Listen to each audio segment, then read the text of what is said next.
A gente vai falar certamente sobre o diagnóstico mais controverso do DSM, que é o transtorno de oposição desafiante, vulgo TOD.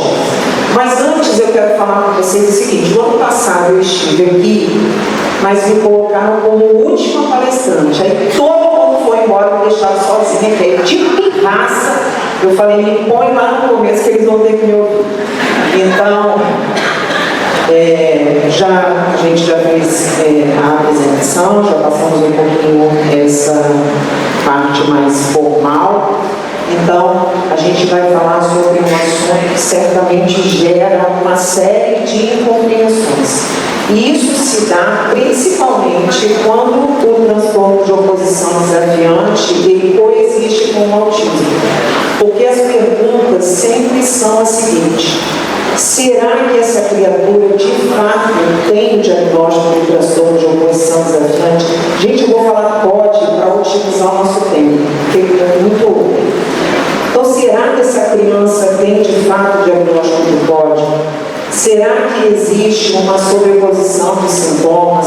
Ou será que essa criança de fato tem essas duas condições que são distintas e elas coexistem?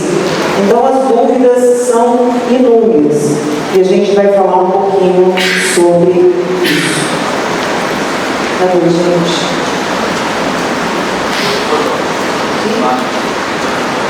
Aí.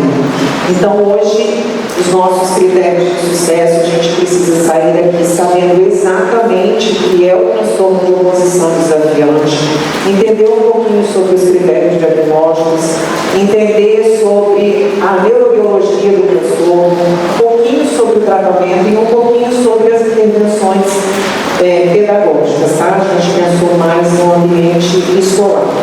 Então, o transtorno de oposição desafiante, diferente do transtorno do espectro autista, não é um transtorno do neurodesenvolvimento, não é classificado como transtorno do neurodesenvolvimento. Então, ele faz parte de um grupo nosológico de transtornos disruptivos do controle de impulsos e conduta. E dentro desse grande grupo, dessa categoria, outros transtornos, outros diagnósticos são abarcados também. E aí eu deixei propositalmente o transtorno de personalidade antissocial ali, embora ele não faça parte desse grupo, para que vocês entendam um grande problema inicial quando a gente fala sobre o TOD. Então, nesse grupo a gente tem o TOD, a gente tem o transtorno explosivo intermitente, conhecido como TEI, e o transtorno de conduta, conhecido como TC. O que acontece? Intencionalmente ou não, propositalmente ou não, é sugerido uma ordem de gravidade em relação a esses diagnósticos. E por que eu falo isso? Porque o TOD, essa nomenclatura de transtorno de oposição desafiante, ela já existe desde a terceira edição do DSM. Só que lá na terceira edição do DSM, o TOD ele era visto como um transtorno de conduta mais leve, uma versão mais leve do transtorno de conduta. Tá?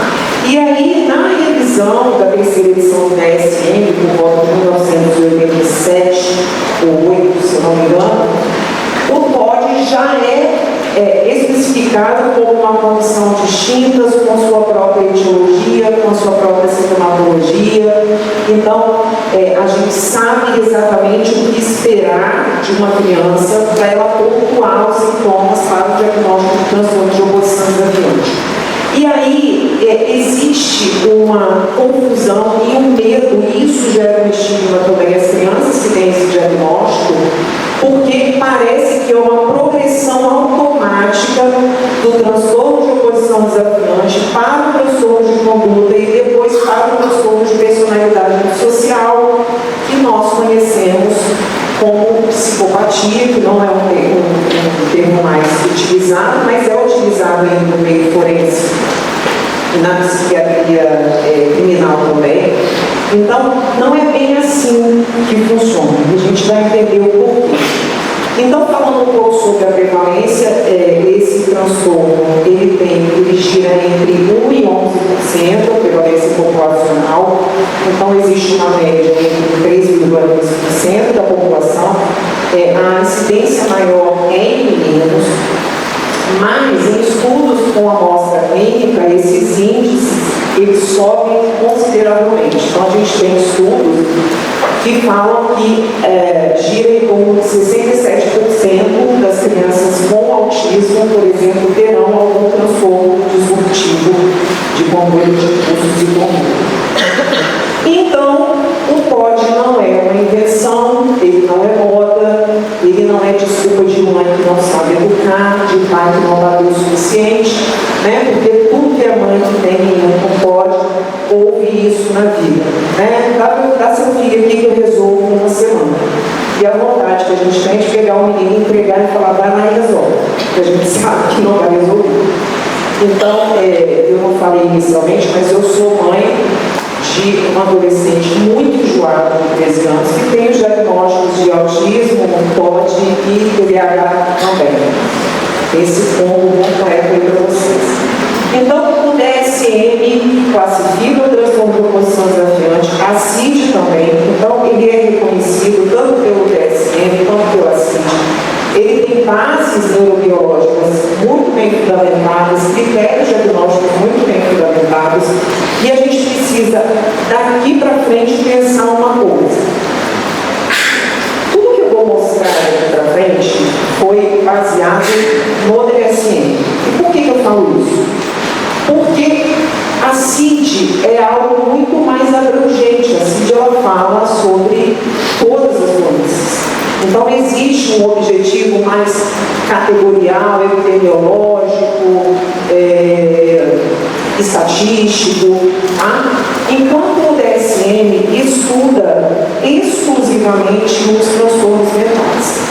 Então, existe uma preocupação maior em relação aos critérios diagnósticos, em relação aos sintomas, etiologia. O que acontece em relação ao transtorno de oposição desafiante? Um problema muito sério, porque alguns critérios que estão na CID não estão no DSM. E um em especial pode confundir muito quem avalia, por exemplo, uma criança, e isso gera um problema muito grande. Então a gente precisa entender que para transtornos mentais é mais adequado que a gente siga as orientações do DSM. Então, a neurobiologia do TOD ela não atua isoladamente, então é multifatorial, existe uma interação muito grande entre os diversos fatores, tanto neurobiológicos, genéticos, ambientais, familiares, escolares e sociais, psicológicos também. A interação gênio-ambiente no transtorno de oposição desafiante é algo muito relevante, muito relevante. Então, não vai dar tempo de eu falar muito sobre epigenética, sobre metilação, mas é o seguinte: significa que muitas vezes a criança ela pode ter um gene, por exemplo, de um comportamento que seria um fator de risco para o diagnóstico de transtorno de oposição desafiante. Mas se essa criança vive, por exemplo, em um ambiente protetivo, é muito improvável que ela desenvolva o transtorno de oposição desafiante. Então, o ambiente ele tem um peso muito grande quando a gente fala em transtorno de oposição desafiante.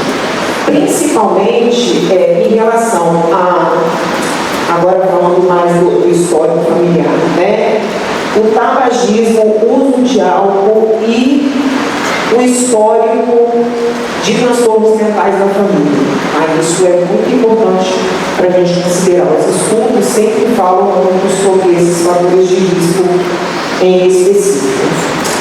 Mas veja bem, o que a gente precisa saber para a gente pensar numa hipótese diagnóstica para uma criança com transtorno de oposição, para ter o diagnóstico de transtorno de oposição desafiante? Então, ela precisa ter 4 ou mais sintomas.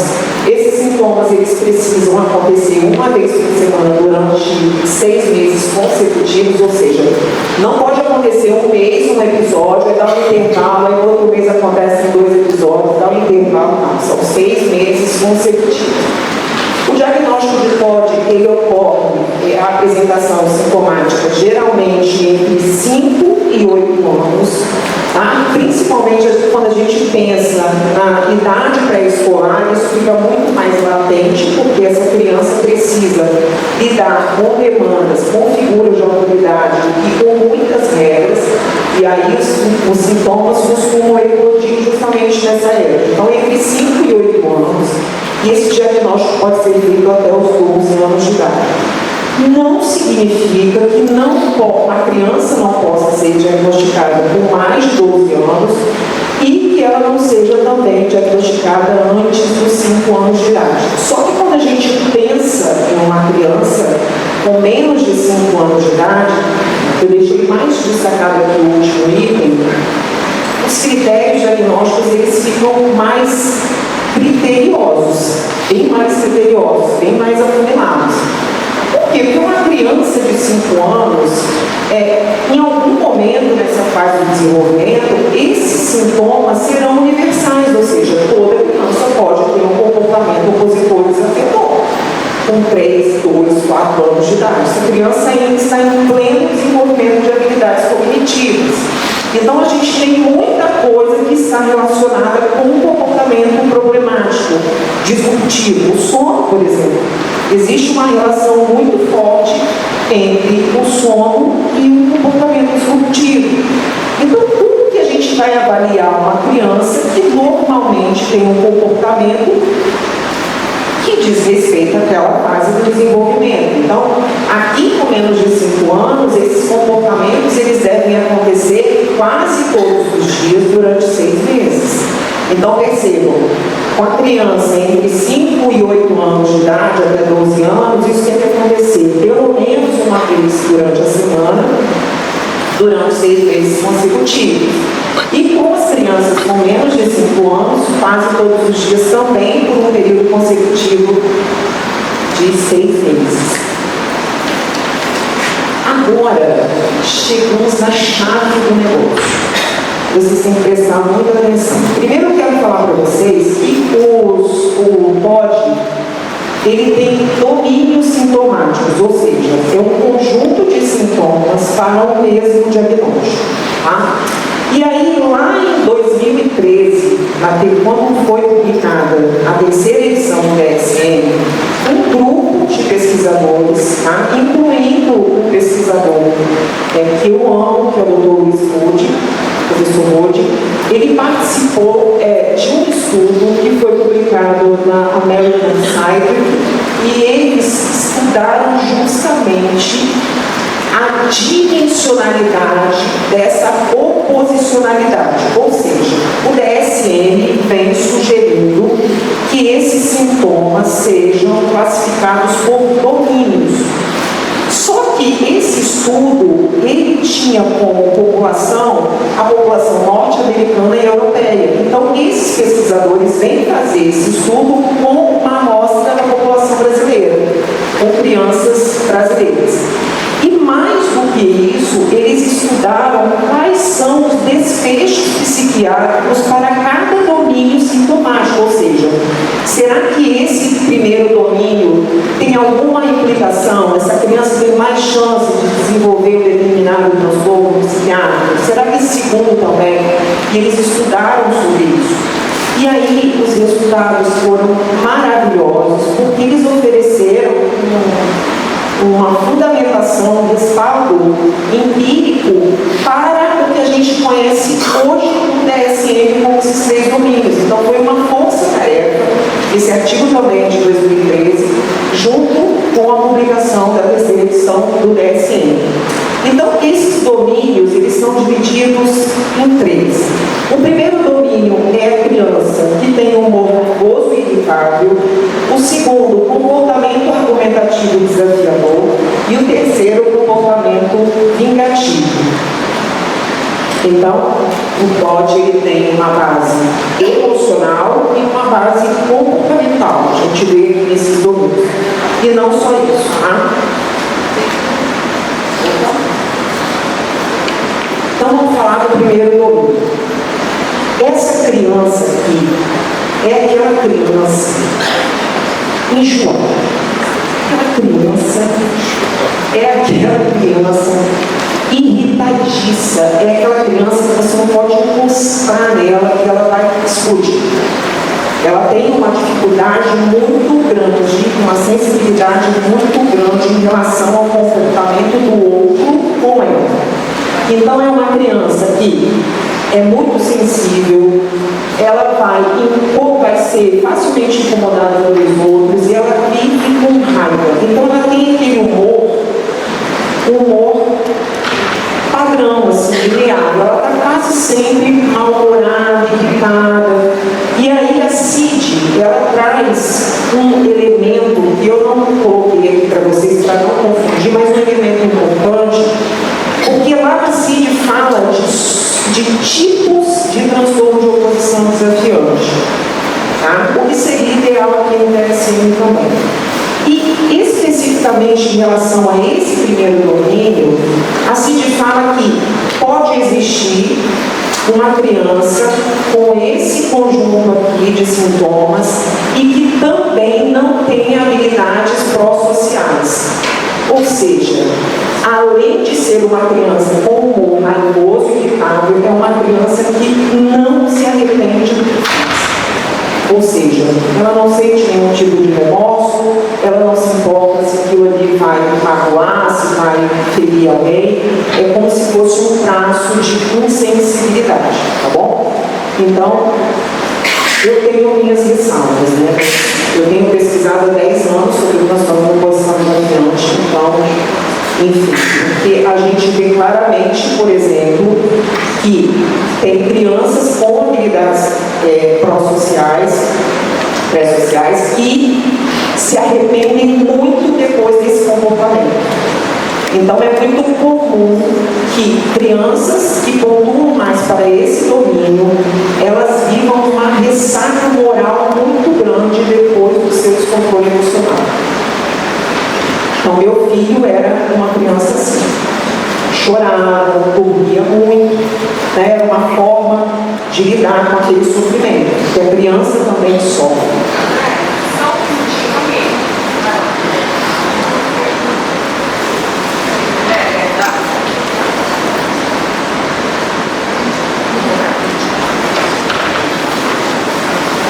Pessoal, perdão, mas tem um carro atrapalhando ali a entrada, a placa é BAI. É o domínio mais difícil, e é o mais comum, e é o mais estudado atualmente, conhecido também como Heart Strong, cabeça dura. Muito engraçado essa tradução, cabeça dura. Mas o fato é que essa criança aqui, ela vai ser aquela criança que ela vai te desafiar deliberadamente, ou seja, principalmente em relação a regras, figuras de autoridade. Então aquela criança que você vai falar com ela, vai tomar banho, você tem que tomar banho, ela vai falar, não vou. Aí você fala, vai, porque senão eu vou tirar o celular, vou tirar o telefone, eu não vou. Vai que eu vou te arrebentar, não vou. E ela não vai. Só vai se você arrastar. Tá? E no outro dia vai acontecer a mesma coisa, porque esse grupo aqui, essas crianças têm uma dificuldade muito grande de associar comportamento com consequência. Tá? Esse domínio aqui, ele anda de mãos dadas com o TDAH, a corda e a caçamba. Tá? Então, essa criança, ela vai incomodar os outros de propósito. Então, prestem atenção nas palavras que eu grifei ali em amarelo. Então, ela vai desafiar ativamente, ela vai incomodar essas pessoas deliberadamente, ou seja, de propósito, e ela vai terceirizar a responsabilidade dos atos dela, ela vai culpar os outros pelos atos. É aquela culpa inocente, por exemplo, eu quebrei um copo e eu vou colocar a culpa no meu irmão? Não. Não estou falando desse tipo de culpa, não. Isso também existe. Mas quando eu falo em terceirização de culpa e de responsabilidade, significa que ela sempre vai justificar o comportamento dela pelo outro. Ou seja, eu fiz isso porque fulano fez isso comigo. Então, a culpa é do fulano por eu ter me comportado dessa forma, por eu ter feito dessa forma. Então, essa criança é a criança mais difícil de manejar comportamento, principalmente quando a gente pensa na escola. Pensa essa criança dentro de uma sala de aula. Porque essa criança, ela vai precisar lidar com regras. Aí a gente precisa de regras sociais para a gente viver. Ninguém vive sem regras. E ela vai bater justamente de frente com essas autoridades porque ela tem uma ideia deturpada, uma distorção em relação a esse conceito de autoridade. Então, são crianças que se sentem injustiçadas a todo momento.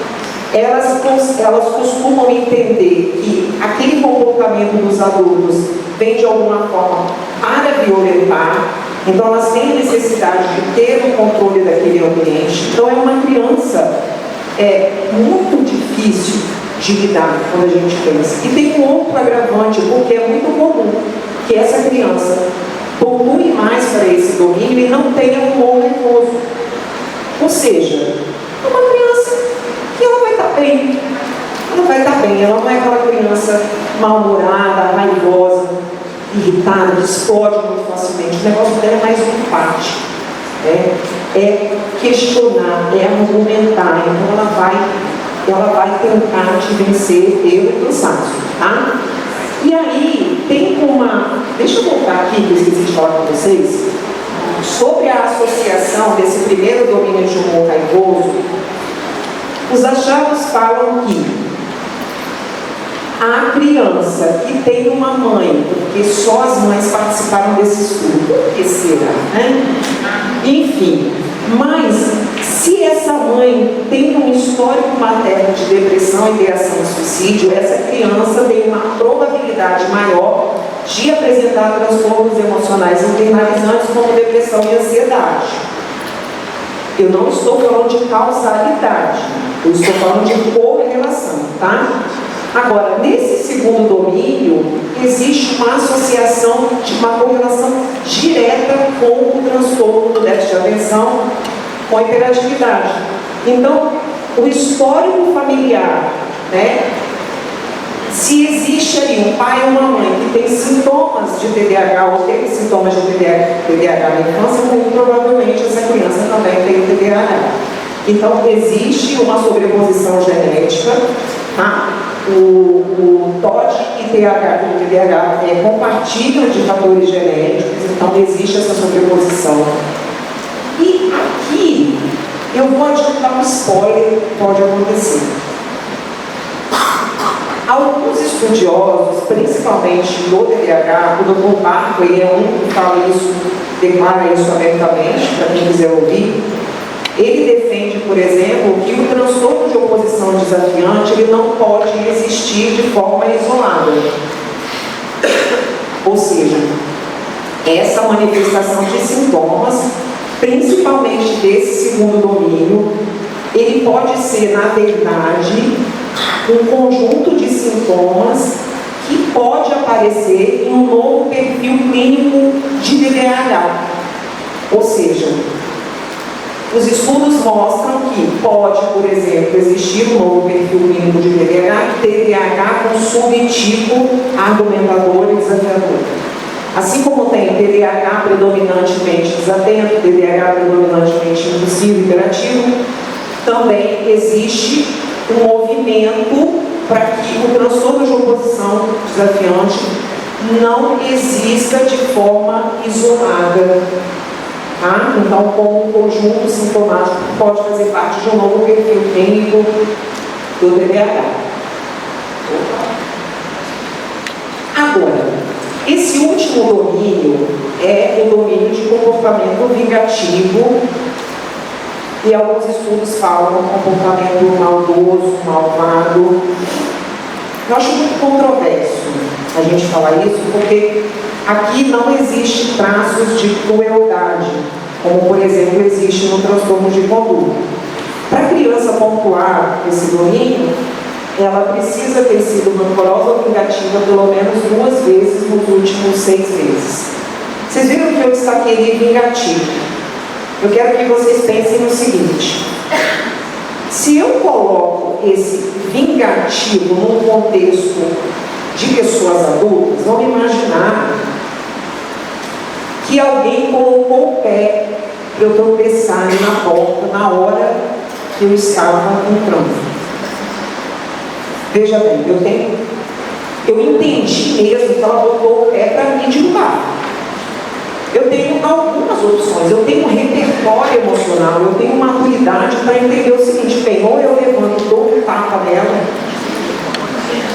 né, faço alguma coisa, ou eu vou me programar para estar em um lugar estratégico. Quando ela sair, eu meto o pé na frente e ela vai cair também de cara no chão. Ou então eu vou levantar, sacudir e seguir a vida. Agora, quando você pensa em uma criança nesse contexto de comportamento negativo, imagina, a criança ela não tem repertório emocional suficiente. Essas crianças com transtorno de oposição desafiante, elas têm déficits de habilidades sociais importantes, não déficits só de aquisição, mas de desempenho e proficiência, ou seja, elas até sabem como usar aquela habilidade, elas conhecem aquela habilidade, mas elas não sabem usar de forma competente em contextos diversos. Então, a gente toma muito cuidado quando a gente fala desse domínio, porque ele tem uma correlação com comportamentos mais agressivos e com a progressão para o transtorno de conduta, tá bom? Não tem uma associação, não foi encontrada uma associação com o histórico materno, tá? Mais associado mesmo com o padrão de conduta da criança. Agora, essa parte aqui, por favor, tirem um print agora. E eu vou explicar por quê. Eu li uma vez o professor Luiz Gold também usou um termo muito interessante. Ele falou que tão perigoso quanto o supertratamento é o subdiagnóstico. E isso acontece muito no transtorno de oposição, por isso aqui. Tá? Por quê? Porque diferente do TDAH, onde a criança precisa manifestar esses sintomas em 2 ou mais ambientes, diferente do autismo, onde essa gravidade ela é avaliada de acordo com o nível de suporte que a criança precisa, no transtorno de oposição desafiante, a gravidade ela é classificada de acordo com os ambientes afetados, ou seja, essa criança ela pode ser um anjo de candura na escola e ela pode ser tasmania dentro de casa. Aquela criança com um padrão de comportamento bem rígido. E aí, o que acontece? Essa família vai ao médico, leva essa criança ao psicólogo para começar a investigar. E eu falo isso porque eu trabalho com famílias de crianças atípicas, especialmente com famílias atípicas. E aí, a mãe chega lá, faz o relato, o menino isso, o menino aquilo, e o menino, ele pontua exatamente para um tudo, que é um transtorno de oposição desafiante. Só que a médica pergunta, ou o psicólogo, e como é que ele na escola? Eu preciso de um relatório da escola.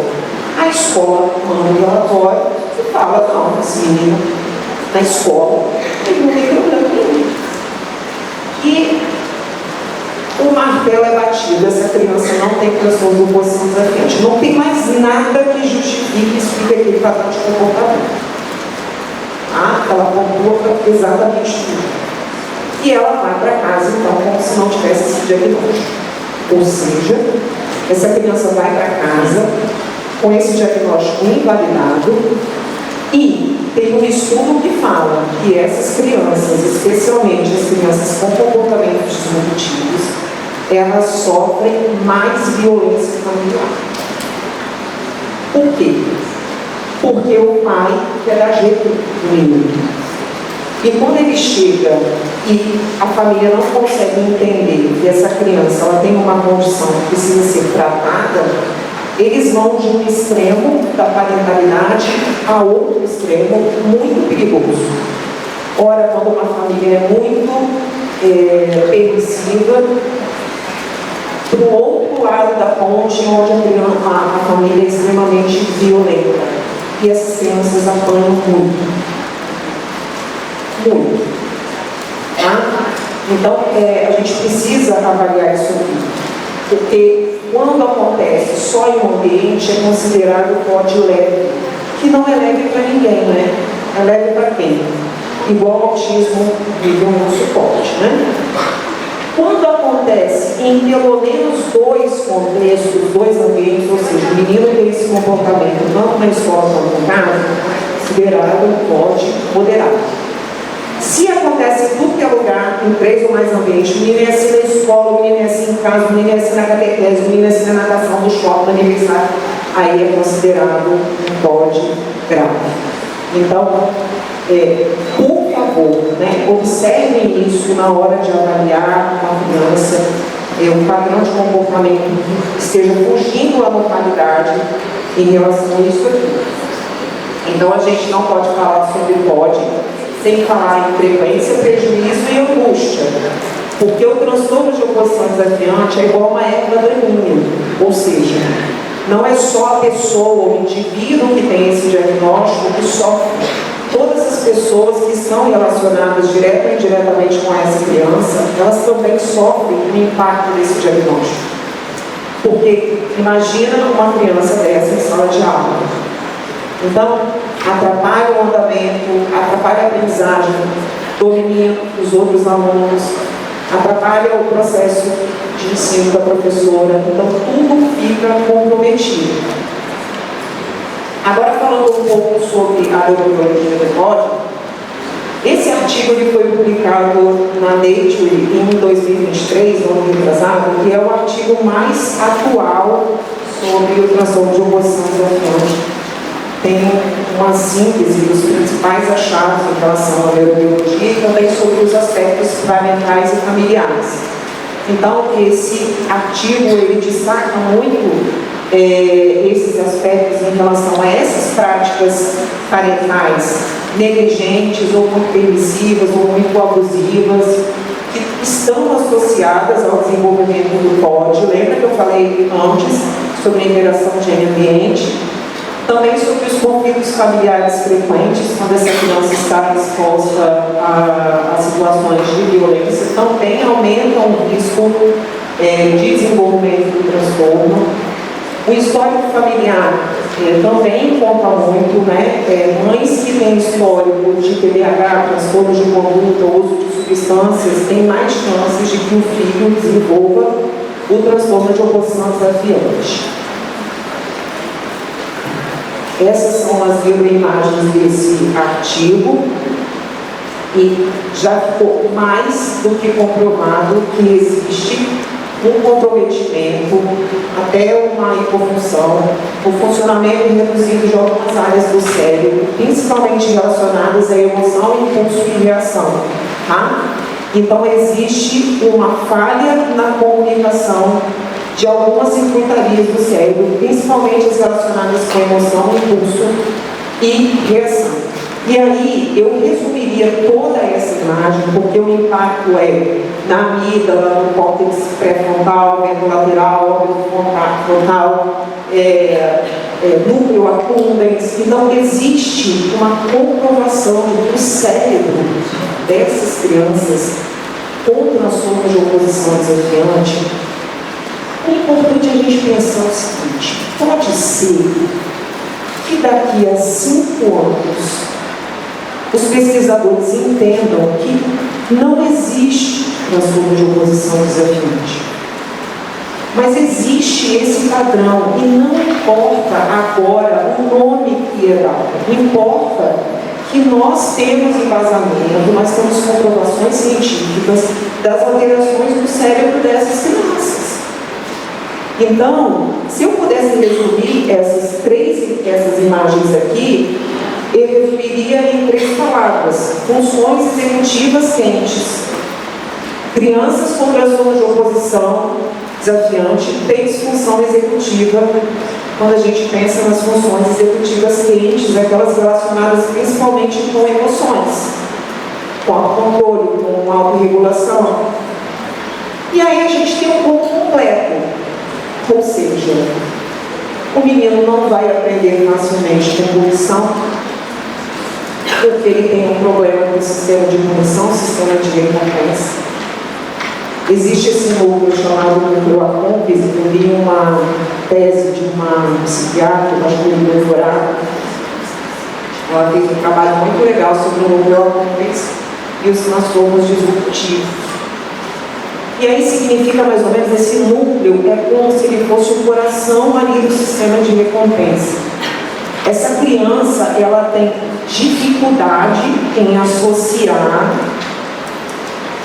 comportamento com punição ou com consequência. Então elas não funcionam muito bem, por exemplo, como um reforço distante. Então, se você fala assim para a criança: Rogério, faça o dever de casa hoje, lá no final de semana eu vou te levar ao shopping para brincar. Não vai funcionar. Então, essas crianças, elas funcionam melhor com reforço imediato. Tá? Principalmente com reforço, vamos colocar como uma recompensa intangível. Um elogio, por exemplo, a economia de fichas funciona muito bem com essas crianças com transtorno de oposição desafio, porque ela vê a recompensa na hora, através de uma estrelinha. Então, a gente tem um problema muito sério com essas crianças, porque elas têm dificuldade de planejar, elas têm dificuldade de controlar impulsos e emoções e seguir regras sociais, né? Porque é tudo que a gente precisa nessa vida. Agora chegamos ao ponto. Vamos lá. Vamos pensar agora em uma criança com autismo, que tem comportamentos opositores desafiadores. Vamos pensar juntos aqui. A criança com TOD, ela tem consciência da autoridade desafiada, ou seja, eu estou desafiando o Denis porque eu quero desafiar o Denis. Eu sei o efeito do meu comportamento no Denis. Então é intencional, eu tenho consciência do que eu estou fazendo, tá?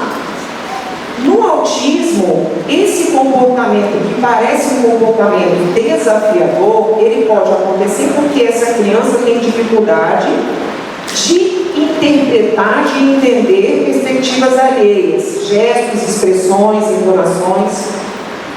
Começam a compreender a diferença básica aqui, que parece muito difícil, mas quando a gente chega aqui já fica mais fácil.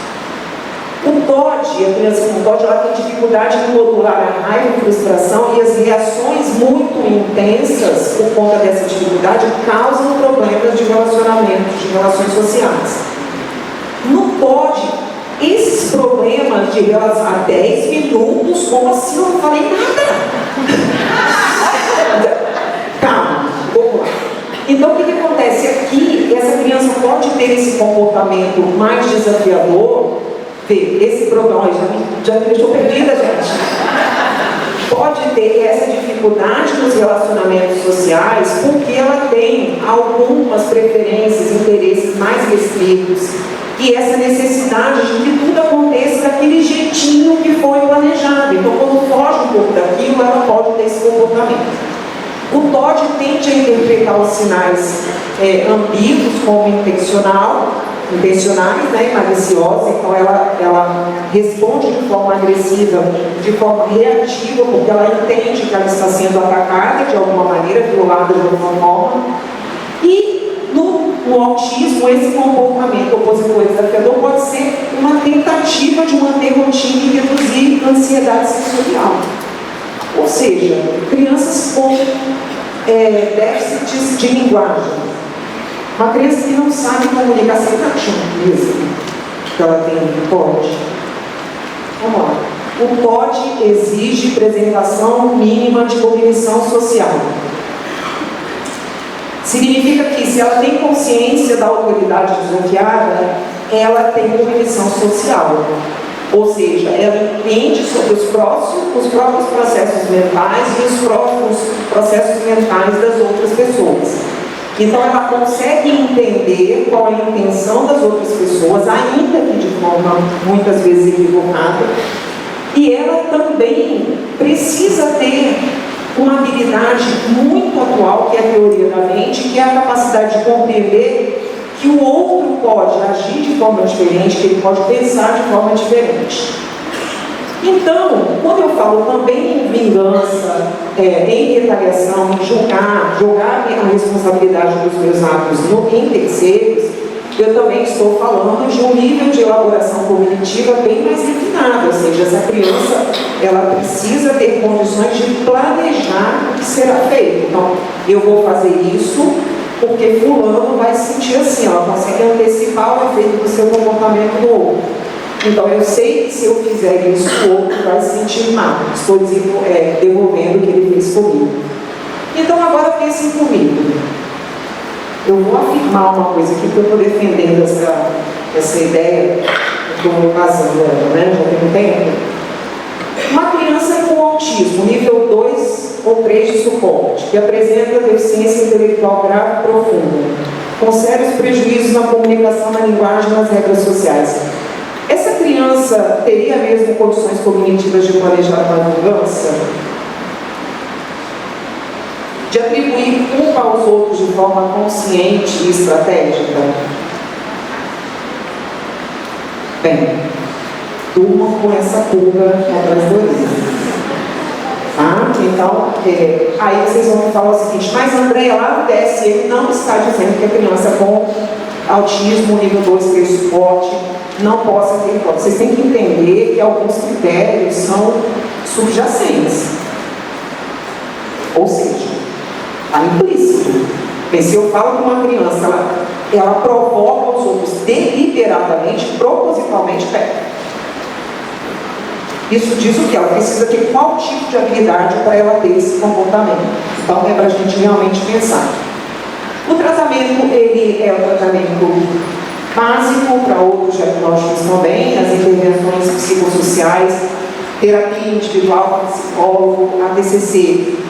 Ela tem um efeito muito positivo, tem estudos que falam em até 70% da redução desses comportamentos. Grupos também de treino de habilidades sociais beneficiam muito essas crianças.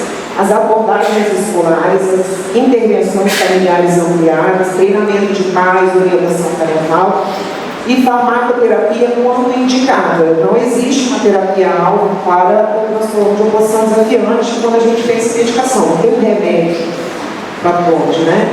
Então, as medicações geralmente são para trabalhar, amenizar e estabilizar o humor para que as outras intervenções possam acontecer. Então, a gente tem as abordagens escolares, né? Essas crianças são beneficiadas com rotinas estruturadas. Quanto mais previsibilidade, menor é a frustração, melhor é a resistência, menor é a impulsividade. E, por favor, sem sermão, sem palestrinha com essas crianças. Vocês querem que elas façam alguma coisa? Fulano, pega a cadeira e coloca ali. Mas, meu amor, por favor, não. É comando curto direto. Ela precisa entender que você é autoridade e que você está comunicando algo que tem que ser feito. Tá? A gente tem as abordagens escolares, que são o desenvolvimento das habilidades não cognitivas e socioemocionais. Como eu falei, essas crianças têm um déficit de desempenho e proficiência diferente de muitas crianças com autismo, principalmente as com nível de suporte maior, que tem um déficit de aquisição. Muitas crianças podem ser treinadas massivamente e não vão conseguir desenvolver algumas habilidades não cognitivas.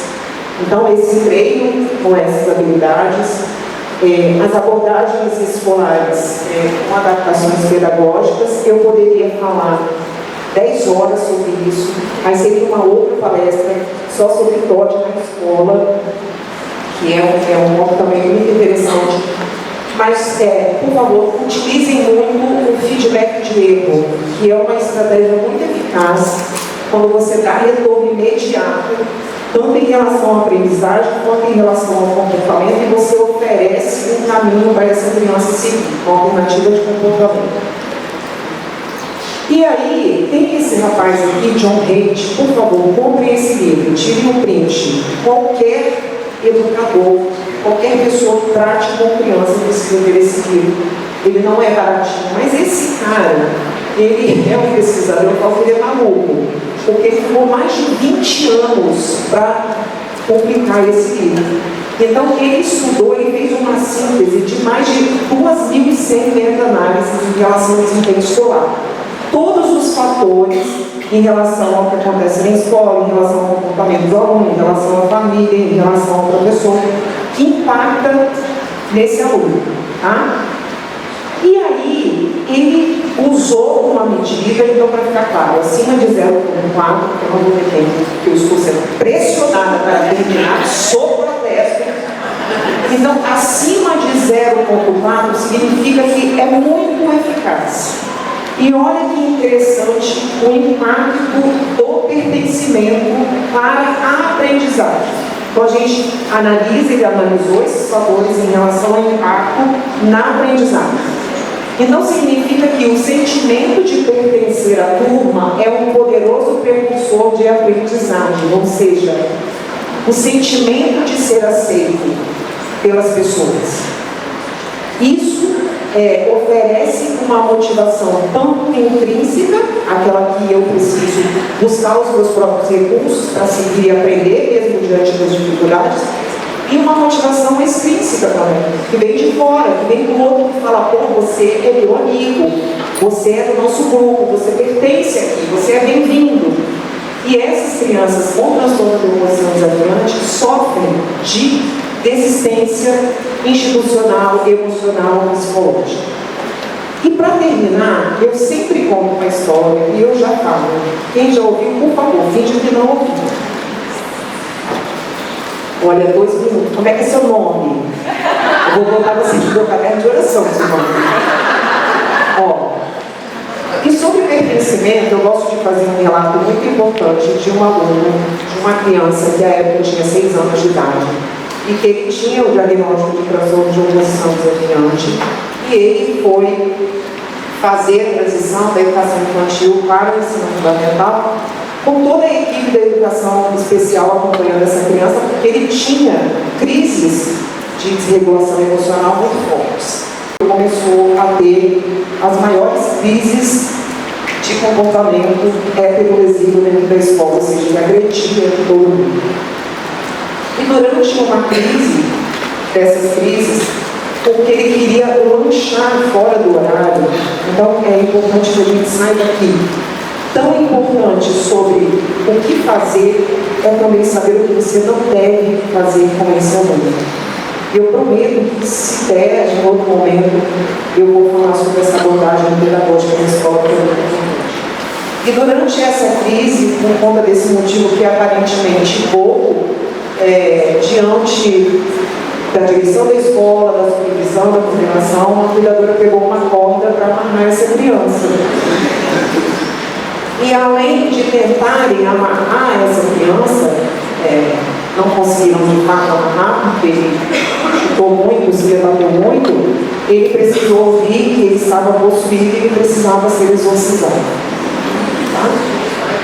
E alguns anos depois, uma outra situação, a mãe foi agredida na porta da escola depois da reintegração do filho numa tentativa de transferência compulsória que foi para a Justiça, com denúncia no Ministério Público e Conselho Tutelar. Essa mãe foi agredida na reintegração desse aluno e ele precisou de escolta policial para entrar na escola durante uma semana, e essa mãe de medida prometida. Até que ele encontrou uma escola que ofereceu isso aqui a ele, pertencimento. E essa criança é o meu filho, e essa mãe sou eu. E eu vou falar para você o seguinte, que eu estou chorando menos, então significa que eu estou me curando de tudo isso. E isso é muito importante. Mas eu gosto muito de fazer esse relato, porque eu estou lidando aqui com muitas famílias, provavelmente que têm crianças que podem, com professores, com psicólogos, com os teólogos, médicos.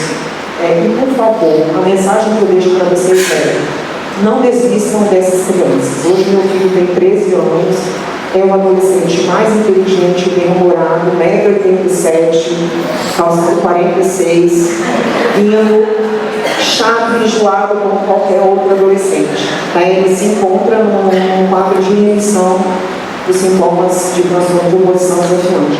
Mas foi por ele que eu não desisti, porque eu acredito nesse amor, não no amor romântico, mas aquele amor pulsante que faz a gente recomeçar, que faz a gente acordar e falar vamos de novo, aí chora e vamos de novo, tá?